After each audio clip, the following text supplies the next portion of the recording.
langsung aja kita mulai acara pada pagi hari ini. Yuk. Assalamualaikum warahmatullahi wabarakatuh. Selamat datang di pembukaan tamu pendidik Nusantara ke-11. Boleh tepuk tangan? Boleh tepuk tangan yang lebih meriah lagi.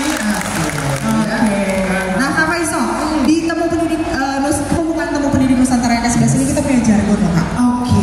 Ada yang tahu nggak kira-kira jargon kita apa? Oke, kita ajarin ya jargonnya. Oke, jargonnya adalah kalau saya bilang TPN 11, jawaban Bapak Ibu jawab Lanjut belajar. Bisa Bapak Ibu? Bisa. Saya. Kita latihan Kak, latihan. TPN 11. TPN 11. TPN 11. Kamu yang belakang agak semangat yuk. Jangan berharap dari orang-orang yang di depan. Ini tipe-tipe kalau di sekolah ya, kan yang di belakang berharap dan di depan pokoknya semangat. Oke, TPN 11. Lanjut belajar. Oke. Nah, gini-gini kita bukan lagi demo dan orasi ya. Udah lewat. Benar nih Kak Faisal. Nah, acara pembukaan tamu pendidik Nusantara ke-11 ini merupakan kolaborasi dari Cerita Guru Belajar, Kampus Guru Cikal, Kampus Pemimpin Merdeka, dan Teach First Indonesia. Nah, acara ini juga didukung oleh Kemendikbudristek Republik Indonesia, Platform Merdeka Mengajar, Karirmu, Sekolah Cikal, dan Indo Relawan, serta berkolaborasi dengan organisasi profesi keguruan, diantaranya Asosiasi Kepala Sekolah Indonesia, Asosiasi Pengawas Sekolah Indonesia, Federasi Guru Independen Indonesia, dan Ikatan Guru Indonesia.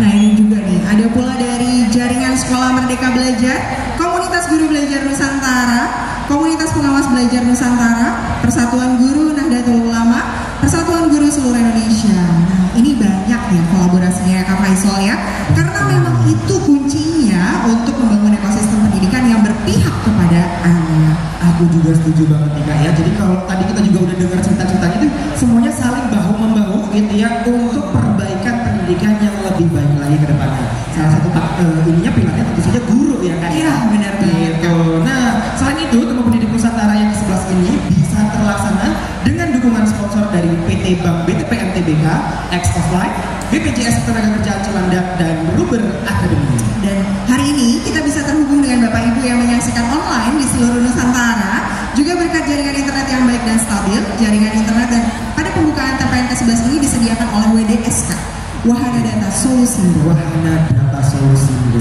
Nah, jadi pagi ini udah rame banget dan semuanya sudah siap gitu ya untuk ikutan pembukaan TPN ke-11. Betul banget nih Kak. Nah, selama acara kita berlangsung gitu ya dari pagi sampai nanti siang, kita akan ada banyak banget bintang tamu. Wah, ya. Ini Bapak Ibu nih udah semangat banget dari rumah, udah bersiap-siap gitu. Aku mau ketemu bintang tamu. Oh, bukan cuma bintang tamu aja ya kayak, tapi mau belajar juga ya. Mau belajar, mau ketemu bintang tamu, tentunya mau ketemu kita kali. Benar ya. Oke. Nah, kita akan ada sesi talk show gitu ya nanti bersama dengan Ibu Dirjen ITK Profesor Nunuk Suryani. Akan ada juga Ibu Ica Faudijat sebagai Ketua Komisi Nasional Indonesia untuk UNESCO. Betul. Dan ada juga Bapak Agus Koco selaku Suku Dinas Pendidikan Wilayah 2 Jakarta Selatan. Oke, banyak sekali ya bintang tamunya ya. Nah, kita juga akan dengar cerita praktik baik dari pemimpin-pemimpin yang sudah berdaya nih. Nah, kebetulan hari ini nanti akan hadir ada Ibu Wiwit Sapitri. Beliau adalah guru dari MI Azharofah Jakarta, dan juga Ibu Heni Kristiani dari guru SMPN 20 Tangerang Selatan. Dan nggak ketinggalan, nanti akan ada juga murid-murid kita yang akan presentasi di panggung ini. Wah, jadi gak cuma di tadi ya di area pameran ya, tapi nanti langsung cerita di atas panggung gitu ya, keren banget. Nah, kita masih akan ada banyak agenda yang lainnya Kak gitu ya. Salah satunya ini yang pada saat TPN 10 kemarin rame banget. Ada yang bisa nebak gak kira-kira apa Bapak Ibu? Pas di final TPN terakhir ya, penutupan ya, ini ada acara yang seru banget ini. Apa Bapak Ibu? Apa? Cerdas cermat. Jadi nanti kita akan ada simulasi cerdas cermat guru. Udah gak sabar nih ya. Guru-guru ambis udah langsung siap gitu ya. Oke, siapkan mental Anda gitu. Pastikan baterai handphone full ya Bapak Ibu. Nah, jangan sampai ya abis ini habis baterainya ya. Nanti kita juga akan ada sesi dari Pak Budi Setiawan selaku Ketua Yayasan Guru Belajar, dan akan ada penampilan spesial banget gitu ya dari seorang performance yang pastinya kita sudah tunggu-tunggu gitu ya untuk hadir. Siapakah dia? Nanti Rahasia ya. Atau jangan-jangan sebenarnya udah lihat. Oke, terus ada apa lagi nih Kak? Oke, nanti juga akan ada band Jiro Lupa. Bapak Ibu kemarin masih ingat ya? Kalau yang hadir di TPN 10 kemarin ada band Jiro Lupa dari adik-adik kita yang masih unyu-unyu kayak kita. Iya ya, anak gemesin ya. Nah, ini untuk Bapak Ibu semua. Oke. Kita biar keseruan hari ini makin meluas Bapak Ibu, boleh nih bagikan keseruan Bapak Ibu semua di pembukaan TPN 11 hari ini di media sosial. Masih punya dong ya media sosial ya, Instagram, TikTok gitu ya Bapak Ibu, dan Facebook. Punya kan? Ada yang nggak punya nggak? Ada yang nggak punya? Nggak percaya kalau nggak punya kan bisa. Nah nanti jangan lupa mention @temupendidik Nusantara dengan menggunakan hashtag lanjut belajar. Nah kalau Bapak Ibu suka bikin video dan kemudian Bapak Ibu suka posting, silahkan juga pakai template yang sudah dibagikan di story Instagram @temupendidik Nusantara dan juga ada di kanal Telegram peserta TPN 11. Jadi untuk bisa menginspirasi juga guru-guru yang lain yang mungkin belum tahu gitu ya Kak. Jadi jangan lupa, yuk Bapak Ibu semuanya kita niatnya sharing gitu ya, terkait dengan pengalaman kita ada di TPN 11.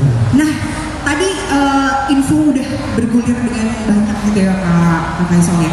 Sekarang kita mau main games dulu yuk, biar seru gitu. Di tengah kerumunan ini kita main games, gimana caranya coba Kak? Aku mau bayangkan ini orang-orang bisa ikutan games. Oke, Bapak Ibu semuanya, saya minta tolong ya, silakan duduk senyaman mungkin ya. Udah nyaman? Silakan udah nyaman mungkin ya. Nggak usah senggol-senggolan ya karena sempit gitu. Benar ya, kalau bisa kalau kesempitan agak geser gitu ya, agak geser supaya duduknya lebih nyaman karena habis ini kita yoga bersama. Nah, sampai soal yang bikin ya. Yang bikin gitu ya. Aku berasa ada semangat. Oke, jadi Bapak Ibu udah nyaman duduknya? Udah ya. Yang belum duduk juga gak apa-apa ya, nggak usah jawab ya. Kasihan soalnya di belakang ada. Iya banyak banget yang masih berdiri ya Kak. Nah, kalau udah pada duduk ya dengan nyaman, kita akan mulai coba jelaskan gitu ya, cara mainnya seperti apa. Jadi Bapak Ibu semuanya, setelah ini gitu ya, pada saat games ini akan dimulai, akan ada sebuah informasi gitu ya yang akan muncul di layar belakang sini ya. Akan ada sebuah informasi yang muncul di layar ini, lalu kemudian nanti kita akan memberikan sebuah pertanyaan gitu ya Kak Uri ya. Oke, jadi akan ada informasi di layar, jadi silakan dibaca dan diperhatikan dengan seksama. Nanti kita akan berikan pertanyaan. Kalau Bapak Ibu setuju atau sepakat atau sepaham dengan pertanyaan kami gitu ya, bisa berdiri gitu ya. Silakan berdiri. Mohon jangan mager Bapak Ibu semuanya ya. Jadi nanti kalau Bapak Ibu sepakat gitu ya, silakan berdiri. Yang nggak sepakat duduk aja ya, nggak apa-apa. Kita akan lihat. Kayaknya kita uji coba dulu kali ya Kak. Kita coba uji coba langsung ya Kak ya, biar ngetes beneran paham atau enggak. Jadi balik lagi ya, saya ulangi ya. Kalau setuju berdiri, kalau nggak setuju duduk aja. Oke, tapi bukan karena mager duduk aja, gitu ya, Ibu ya. Oke, kita coba nih simulasi pertanyaan pertama. Sebelum berangkat, ada kelihatan nggak di sini ya? Coba dulu ya. Oh, kita langsung. Oh, langsung dibacain. Oke. Sebelum berangkat ke pembukaan TPN 11, Bu Indah sarapan terlebih dahulu. Setuju atau tidak setuju? Kalau berdiri yang ngerasa bahwa juga sarapan gitu loh ya, sarapan. Aduh, jangan ikuti kita ya Bapak Ibu ya. Kalau emang nggak setuju ya udah nggak apa-apa kok gitu. Jangan tekan gitu, mental-mental kayak kanan kirinya berdiri terus aku mau duduk sendiri ya. Jadi kayak aku nggak enak. Ya. Nah yang di belakang banyak yang nggak sarapan. Sedih. Udah di belakang nggak sarapan pula ya.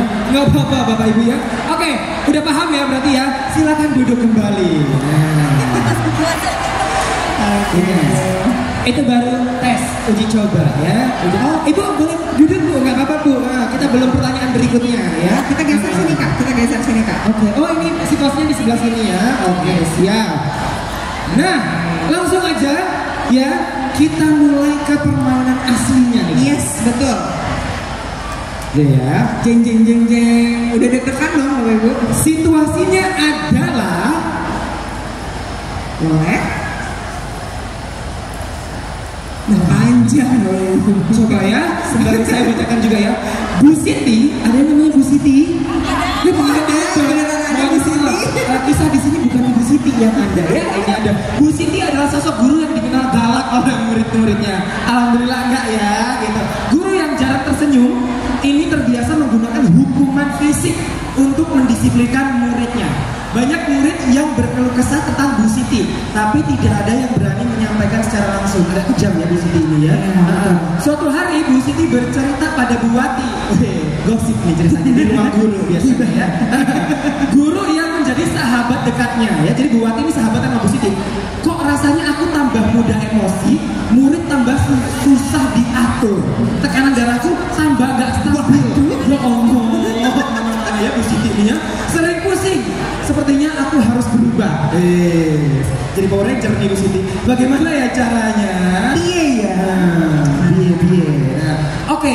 Pertanyaannya adalah apakah Bapak Ibu di sini ada yang pernah mengalami hal seperti situasi yang ada di layar? Jika pernah, silakan berdiri. Jika tidak, tetap duduk. Gitu ya. Siapa yang pernah mengalami situasi seperti Bu Siti? Silakan berdiri. Ayo berdirilah Bapak Ibu. Oke, berarti ini kita bisa lihat guru-guru yang punya tekanan darah tinggi. Iya. Jangan duduk. Berdiri. Ibu-ibu berdiri ya. Oke, berdiri ya Bu ya. Oke. Sabar, belum selesai Bu. Belum selesai. Tenang ya, nggak usah khawatir. Nah, pertanyaan berikutnya Kak Wuri adalah belum. Sabar. Buat yang masih berdiri, siapa yang sudah berhasil melewati masa-masa ini? Nah, ya, siapa yang sudah berhasil? Yang sudah berhasil silakan berdiri. Yang masih menghadapi situasinya silakan duduk. Yang masih menghadapi situasinya silakan duduk. Yang sudah berhasil silakan berdiri. Tiba-tiba ada yang berdiri di sana. Ceritanya konsepnya ada guru-guru goib, ya kan? Udah, ini semuanya udah berhasil melewati ceritanya ya. Oke, kalau begitu aku mau minta sharing ya. Betul. Kita sharing ya. betul. Kita Coba mungkin pilih satu ya kayak. Yes. Ada yang mau sharing? Boleh dong angkat tangan yang mau sharing cerita pengalaman baiknya. Yang di belakang sana. Boleh dibantu yang itu. Nah, pakai kaos merah. Siap. Kaos merah, Kaos hitam.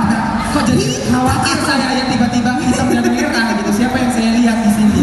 Ini yang lainnya boleh duduk. boleh silakan duduk. Terima kasih ya. Nanti akan ada sesi-sesi selanjutnya ya kak ya. Jangan sedih. Jangan sedih. Silakan. Ibu dari mana Bu? Namanya siapa Bu? Ya, perkenalkan nama saya Ida Marina dari SDN 3 Rasa 04 Kabupaten Tangerang. Ya. Silakan Bu, ceritakan gimana akhirnya bisa mengatasi situasi ini? Gimana caranya? Baik, saya pernah mengalami hal serupa dengan Ibu Siti, di mana saya mudah sekali emosi ketika berada di kelas. Awalnya saya mengajar kelas tinggi terus, jadi selama 10 tahun saya mengajar kelas 6, kelas 5, kelas 4. Di tahun ini saya mengajar kelas 1.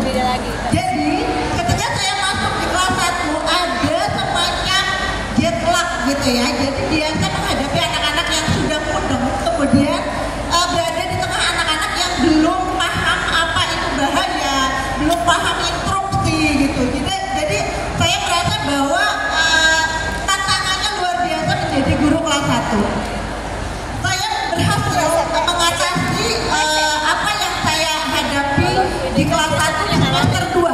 Semester 1 saya masih sering pusing, sakit kepala karena menghadapi anak dengan menahan emosi. Tidak boleh marah tapi saya marah dalam hati. Nah, untuk di semester sekarang alhamdulillah, pertama saya memposisikan saya sebagai pengasuh.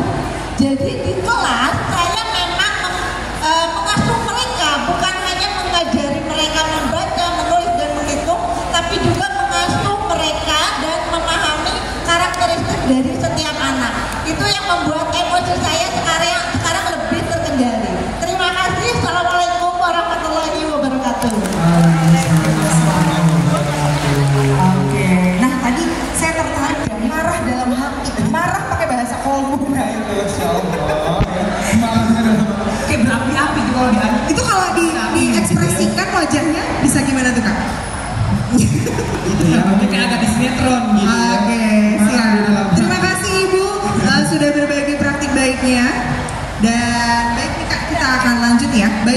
bagi Bapak Ibu yang punya praktik baik seperti tadi, yuk ikuti misi di Temu Pendidik Nusantara ke-11. Bapak Ibu bisa buka website tpn.gurubelajar.org dan bisa pilih ikuti misi, Bapak Ibu. Nah, ya jadi tadi baru satu guru yang cerita baiknya didengarkan gitu ya. Jadi Bapak Ibu juga bisa ikutan membagikan cerita baiknya melalui ikut misi di Temu Pendidik Nusantara yang ada di website tpn.gurubelajar.org gitu ya. Nanti akan ada ikuti misi. Boleh ditunjukkan ada nggak ya kayak gitu ya. Jadi nanti di sana bisa ikutan misinya gitu ya, dan bisa sharing pengalaman baik apa sih yang sudah Bapak Ibu lakukan selama mengajar. Oh, tadi 10 tahun loh Kak. Iya. 10 tahun agaknya tensinya tinggi kan. Oke, nah baik Bapak Ibu, selanjutnya kita akan ngapain nih Kak? Tadi kan kita udah sempet ya keliling-keliling di pameran betul karya. banget. Bapak Ibu udah lihat-lihat juga tadi ya pameran karya dari murid-murid keren kita. Nah, sempet juga nih berbincang-bincang dengan murid tentang proyek yang dikerjakan ya kan ya Kak Faisal ya. Betul. Kita bisa lihat tadi kalau dari karya yang dibuat murid-murid ini semuanya diawali dari keresahan mereka terkait dengan lingkungan kondisi sekitarnya nih Kak Faisal. Yes, aku juga setuju banget gitu ya. Kayak jadi mereka ini tuh udah dari kecil gitu ya diajarkan untuk bisa punya empati yang lebih tinggi buat sekitarnya, tapi juga mengenal diri sendiri gitu ya. Tadi si Rania gitu ya menggambar lukisan yang menceritakan tentang ya perempuan itu cantik semuanya gitu ya, sesuai dengan keyakinan dan apa ya yang mereka believe gitu ya. Betul. Ya Kak ya. Nah, kita terus akan menyimak apa nih Kak? kita tentu saja gitu ya, semua program-program dan juga pameran yang dilakukan oleh anak murid tadi itu juga berhasil tentunya karena difasilitasi oleh Bapak Ibu guru yang juga kita perlihat. Betul banget. Ya. Kalau dulu mungkin waktu kita di sekolah agak PR ya kayaknya gitu ya. Buat maju ke depan aja gemeteran ya Kak? Gemeteran banget gitu. Nah sekarang nih Kak ya, kita akan menyimak gitu ya cerita dari 3 orang murid tentang karyanya mereka gitu ya, secara langsung dari atas panggung ini. Oke, nah betul nih. Yang pertama ini kita akan menyaksikan penampilan monolog tentang biografi pahlawan nasional Laksamana Malahayati yang akan dibawakan oleh Safira Asadia, murid kelas 4 dari Sekolah Cikal Lebak Bulus. Silakan tepuk tangannya yang Kita beri tepuk tangan untuk Safira Asadia.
Selamat pagi Bapak dan Ibu.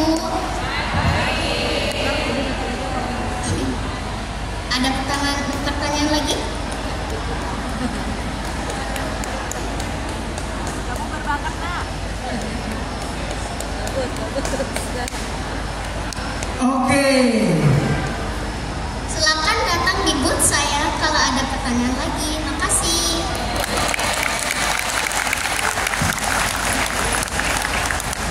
Oke. Nah, Kita kasih tepuk tangan sekali lagi untuk Safira Asadia. Kamu kayaknya udah lama loh kan nggak pernah dengar monolog gitu ya. iya benar. Baru ini lagi ya Kak Faisal? Baru ini lagi kita coba ngobrol gitu ya dengan Safira kelas berapa? Kelas 4. Mas SD. Latihan monolog emang suka dengan monolog atau memang disuruh? Suka? Suka. Apa yang menyebabkan Safira suka dengan monolog? Aku suka acting dan bikin monolognya. Oh, Luar biasa, Bapak Ibu. jadi bikin naskahnya sendiri ya untuk monolognya ya? Iya. Oke. Nah, tadi kenapa memilih cerita tentang Laksamana Malahayati? Karena dia adalah Laksamana yang dari Aceh yang perempuan. Oke, Karena perempuan. karena perempuan gitu ya, jadi Laksamana nggak harus laki-laki terus ya gitu ya, tapi perempuan juga bisa. Oke, boleh ya kita sekali lagi kasih tepuk tangan untuk Safira Asadira. Yeay, terima kasih Kak. Safira. Oke, Kak, kalau tadi kita dengerin karya monolog dari siswa gitu ya, sekarang ini punya bentuk yang akan tampil selanjutnya ini punya bentuk penampilan yang berbeda nih, Kak. Apa ya? Penampilannya adalah bunga rampai. Nah, jadi kita akan mendengar cerita mengenai bunga rampai dari komunitas Cina Benteng gitu ya, yang akan dibawakan oleh Hanami Atalia Sudarto dan juga Katerina Afilacok dari kelas 10 Sekolah Cikal Serpong. Untuk itu Bapak Ibu semuanya beri tepuk tangan Yang meriah untuk Hanami dan Katerina.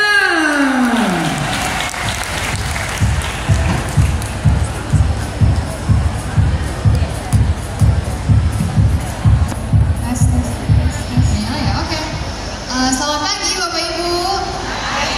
Perkenalkan, aku Hanami. Dan saya Kate. Kami adalah murid dari SMA Cikal Serpong dan kami mau cerita dikit nih tentang proyek kami, judulnya People and Culture. Nah, proyek yang kami lakukan di sini itu adalah gabungan dari 4 mata pelajaran, namanya Integrated Program. Ini mencakup Social Studies, Cikal Aksi-Aksi atau Service Learning, Bahasa Indonesia, dan Musik. Di sini kami mempelajari pola dalam interaksi sosial yang dapat membentuk budaya dan diterapkan lewat kunjungan belajar ke Bontek Bio. Nah, bagi kami, sebuah identitas merupakan salah satu hal yang paling penting. Apalagi di tengah masyarakat yang plural seperti Indonesia. Apalagi dengan adanya globalisasi, sosial media, dan modernisasi yang telah mengubah landscape budaya dan terjadinya erosi budaya yang mengakibatnya hilangnya beberapa identitas. Dengan menegaskan identitas dan mempertahankan warisan budaya, kita tidak hanya menghormati masa lalu, tetapi juga membuka jalan baru menuju masa depan yang lebih inklusif dan kaya budaya. Apa yang kami coba lakukan dengan kami dan teman-teman sekelas adalah kami mengusahakan untuk melestarikan warisan budaya lokal yang berada di sekitar kita. Misalnya komunitas Cina Benteng. Mereka komunitas lokal yang terdiri dari etnis Peranakan Tionghoa di kota Tangerang yang sudah mendiami sejak abad ke-14 dan merupakan bentuk akulturasi yang paling berhasil di Indonesia. Mereka berhasil menyatukan berbagai elemen seperti kebangsaan, suku, agama, dan hidup tenang selama berabad-abad, bahkan saat kerusuhan Mei 1998. Ya, mempertahankan budaya itu merupakan hal yang sulit kan Bapak Ibu. Jadi kami melakukan proyek ini itu juga nggak sendiri. Kami berkolaborasi bersama Yayasan Cidekode di sana. Cidekode itu ibaratnya kayak abang nonenya budaya di sana gitulah. Mereka itu kumpulan anak muda usianya sekitar 20-an dan punya passion dan misi yang sama untuk melestarikan budaya lokal mereka. Nah, jadi kemarin bulan Oktober itu kami berkolaborasi sama mereka dan selama 3 bulan itu kami melakukan riset dan juga belajar tentang etika dasar jurnalistik karena produk akhir kami itu adalah kumpulan-kumpulan artikel yang nanti bisa dilihat di booth kami di belakang. Pada saat melakukan kunjungan ke Bontek Bio itu kami menggali informasi dan belajar dari 7 aspek kebudayaan, yaitu sosial, bahasa, ekonomi, seni, pengetahuan, agama, teknologi, dan arsitektur dari Cina Benteng. Nah, Cidekode itu kemarin ngajak kami untuk kayak muter-muter keliling komunitas mereka gitu dan juga ceritain sejarah singkat dari Cina Benteng dan juga nunjukin beberapa artefak tua di Museum Heritage tentang kebudayaan Tionghoa Peranakan. Nah, kami juga sempat mewawancarai penduduk sekitar kayak penjual di pasar di area setempat di daerah Pasar Lama, Tangerang Kota. Ya, tentu saja dalam setiap proyek pasti ada tantangannya. Bagi kami, itu adalah minimnya akses informasi terhadap kebudayaan ini. Kami mencoba untuk mengumpulkan informasi sebanyak mungkin yang kita dapatkan, entah dengan penggalian informasi melalui metode wawancara, participatory research, atau riset ke media online. Nah, hal apa aja sih yang sebenarnya udah kami pelajarin dapat dari project ini? Nah, kalau intinya tuh kan Bapak Ibu kita tuh kan nggak bisa milih ya, kita mau lahir di dari keluarga mana, dari adat apa, atau dari budaya apa. Dan kita tuh juga harusnya nggak dikotak-kotakan dari itu dan harusnya memahami kebudayaan secara menyeluruh sesuai dengan kompleksitas dan konteks sosial, budaya, dan ekonominya seperti yang kita amati di Bontek Bio kemarin. Nah, sehingga dari proyek ini kami juga dapat mengaplikasikan kemampuan berpikir kritis, problem solving skills, communication skills, dan juga kemampuan untuk menulis yang dibutuhkan untuk dunia yang semakin kompleks dan menantang bagi generasi muda. Terakhir, saya ingin mengatakan bahwa proyek ini sangat berarti bagi saya. Karena kan saya keturunan Tionghoa dan telah tinggal di Indonesia sejak lahir. Ya, meski sedikit pengetahuan saya tentang